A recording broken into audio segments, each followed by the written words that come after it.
Sunog miog daw sa kapin 40 ka mga panimay nga sagad ginawa sa light materials sa barangay Kugon, Ormoc City. Ang report ni Mark Richie Abelia.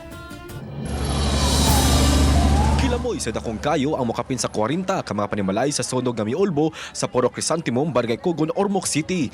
Gialarmahan sa kabomberohan ang sunog kagahapon pasado las 7 sa gabi nga giisa sa third alarm o gideklarar kini nga fire out pasado las 10 sa gabi. Matod ni Fire Chief Inspector Darren Baklian nga sagad ginama sa mga light materials ang mga panimay maong daling mikatap ang kayo. Sa inisyal nga investigasyon, nabiya ang kandila ang posibleng hinungdan sa sunog. Dugang niya nga mas nakapalisod sa pagpaong sa kayo ang kahagipot sa agianan. Ngayon sir, based doon sa ating mga investigator sir, lahat ng mga witnesses, yung mga nakakita, nagtutumbok talaga sa isang direction sir, doon sa certain na balay.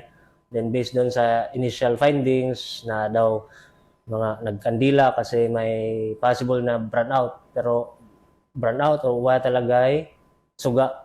Hindi pa malaman ng mga neighbor kung kano saan nagsugod na wala na silang. Nagbilin kini og danyos nga maabot sa 774,000 o kapin sa 200 ka mga individual ang apektado. Kasamtangang gipahimutang ang mga apektadong pamilya sa covered court sa Barangay Kugon ug Doña Feliza Mejia. Giandam na usab sa Ormoc City Social Welfare and Development ang mga tabang alang sa nasunugan. Kauban si Clans Gabutin, Mark Reggie Abelia. Balitang Bisdak.